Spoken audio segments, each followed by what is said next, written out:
The last election, we won by a margin of 200,000. 200,000. This election, we must win by a margin of 2 million. Nyanchi, how are you doing? I hope you're okay. I hope you're fine. I'm also fine.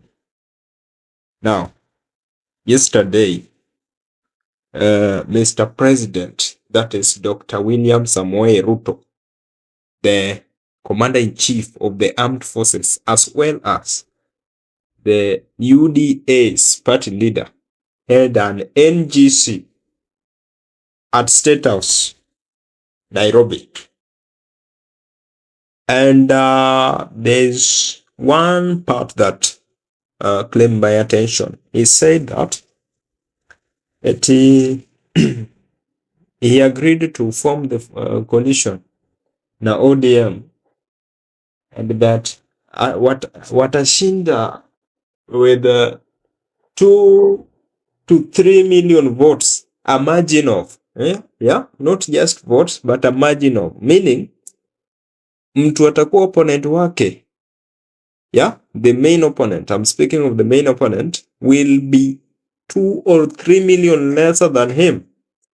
Let's listen to this story done by Citizen and see you talk about some politics. After this. President William Ruto led the United Democratic Alliance National Governing Council in formally endorsing its planned coalition talks with the Orange Democratic Movement. The UDA party leader told the UDA National Governing Council that the ODM-UDA coalition will enable the broad-based formation win the 2027 presidential polls by a 2 to 3 million margin against closest opponents in the 2027 general election. The meeting also resolved to conduct repeat polls in 80% of the polling centers. Setholale has more. A week after its National Executive Council okayed party leader President William Ruto to formally lead coalition talks with ODM in the build-up to the 2027 general election, the party's National Governing Council followed suit. Kazi ni kazi. Kazi ni kazi. Addressing 164 MPs, 18 governors, 14 deputy governors, and 910 MCAs who form UDA's NGC. The party leader said its coalition with ODM will transform UDA into a powerful national political party whose philosophy and vision will extend 2 generations. If it is working, don't fix it. Sindio? So what we have agreed with the leadership of ODM, that let us explore the option and the opportunity of having a coalition going into the next election. President Ruto informing the NGC that the UDA-ODM coalition will register a resounding victory in the next general election. The last election, we won by a margin of 200,000. 200,000. This election, we must win by a margin of 2 to 3 million. And I'm convinced we will defend our scorecard in the next year's election. A section of the NGC members, however, expressed concerns that the ODM-UDA could jeopardize their chances of re-election. You know, when we see very nice ministries and everything going to the other side, Your Excellency, people worry. People worry, Your Excellency. They don't tell you, but people worry. So we just want you to constitute a team that will represent the worries of the children from the house. There are individuals out there who are interested in vying, but they are still in a wait-and-see mood, waiting to see the wave. Just for avoidance of any doubt, we want to be sure. The president is still in UDA, just for your information. I don't think there is any bigger position that you can think about than that of president. The NGC resolved to conduct repeat grassroots elections in all areas that registered a low turnout, with a total of 580,000 positions up for grabs to be filled countrywide. Tuwe na umaarufu kama UDA hapa mashinani, ili nguvu ambazo tunahitaji kutoka kwa rais kwa mambo ya kimataifa zisipunguke. President William Ruto, assuring the NGC that party elections will be free and fair. It's not every day in Kenya that aspirants win by a margin of 2 to 3 million votes. Yeah? Let's start with the quote itself. Because sometimes politicians say things so confidently, you almost forget to check the calculator. At UDA's NGC in State House, President William Ruto said, "We have agreed to form a coalition with ODM for the next election. Our main aim is to win by a margin of 2 to 3 million votes, compared to about 200,000 in the last election." Now, on paper, that sounds powerful. In politics, numbers impress people. But in Kenya, numbers without mood are just Excel sheets. So let's ask the honest question.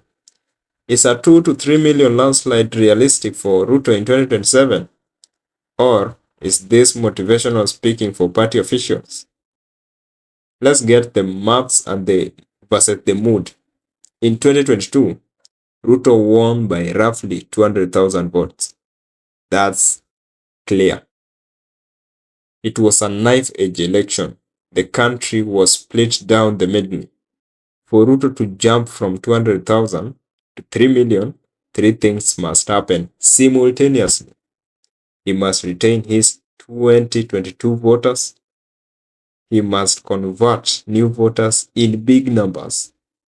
His opponent must collapse completely. That's not politics. That's a perfect storm. And Kenya rarely offers perfect storms to sitting presidents. Then let's see how the hustler magic, that is the slogan that he rode on in 2022, is it used up? In 2022, Ruto had one unbeatable weapon. Mimi ni mtu wa hustlers. Mimi ni hustler. He spoke the language of boda riders, mama mboga, hustlers with cracked screens and big dreams. People didn't vote for policy, they voted for identity. But fast forward to today, hustlers are asking, sasa sisi ndio tunalipishwa tax? Cost of living is up. Housing levy is painful. Fuel prices bite. And remember, fuel affects everything as long as that thing involves logistics. Young people feel squeezed. In simple terms, hustler narrative ilifanya kazi kama campaign song. There's no doubt about that. Lakini haikuendelea kama album. You get the point? You can't resell the same story when people are already living in the sequel. To be fair, let's give credit where it's due. So, what has Ruto done? The affordable housing projects are visible. They are everywhere. Whether you like the levy or not, they are cropping up everywhere and in every part of the country. The digital services expanded. Actually, nowadays, they pay things through eCitizen. Some infrastructure continuity, including the Maori Roni Summit, which is about to begin. I don't know whether it is a real project or just something that is put there necessarily, for the oncoming elections. Then there's aggressive foreign diplomacy. We've seen even the deputy chief of state, not chief of state, sorry, the deputy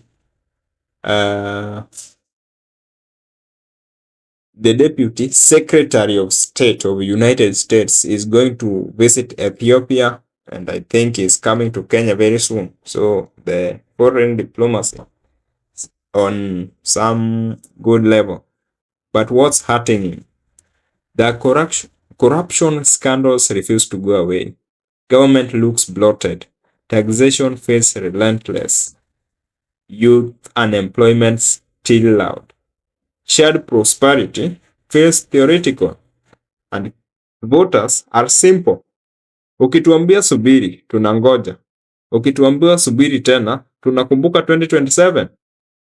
Now, to the big claim, ODM plus UDA is equals to 2 to 3 million margin.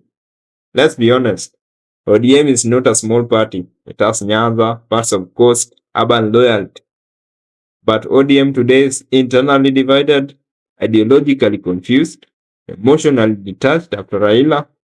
Also important, ODM voters are not robots. They don't automatically follow coalitions. Some will vote reluctantly, some will stay at home, some or even spoil ballots out of protest. So the idea that ODM automatically delivers millions is optimistic. Now, here's where Ruto actually has a real chance.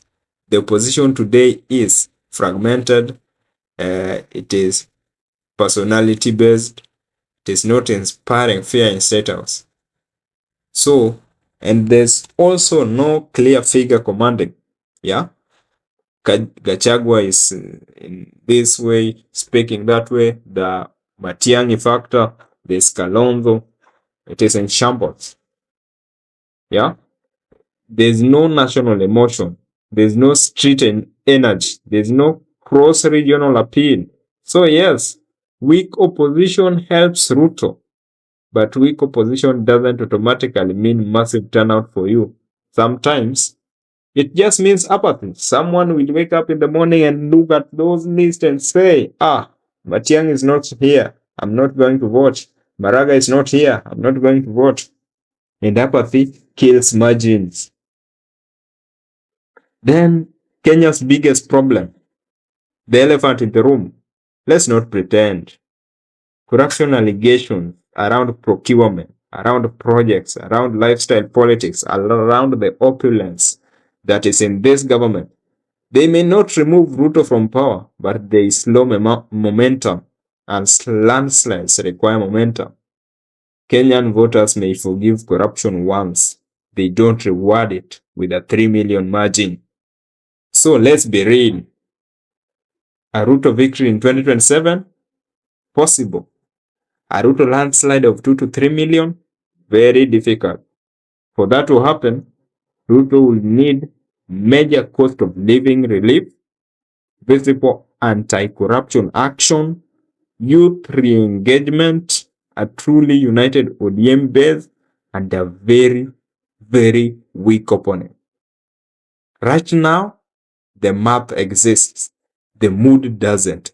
And in Kenya, mood beats math every single time. As we say, ushindi mkubwa hauchezwi kwa podium, huchezwa kwa moyo ya watu. How do you appeal to the people's emotions? 2027 is still far. But one thing is clear. A million margin is not promised. It must be earned. And Kenya is not in a gifting mood. That's all I had to chip in on this new development about that 2 to 3 million margin. Now, sir, as per me, because there's no way you are not working to people as expected, and you are claiming that you are going to even win with us landslide, unless within that period he will do what most politicians do, that is, he will make cost of living to reduce intentionally and pretend to take action against corruption, then try to look for some youth and re-engage them and ensure that ODM base is intact. Then try on how to divide the opposition, as you have witnessed the likes of Koimburi and this Wamuchomba has started leaving, and we don't know how many are still going to leave the DCP camp. So those are some of the tactics that maybe, yes, maybe it can come to pass. That's all I had for today for HiiStory. Make sure to tune in, subscribe, invite your friends, share, like, and don't forget, wewe ni mwananchi. Adios.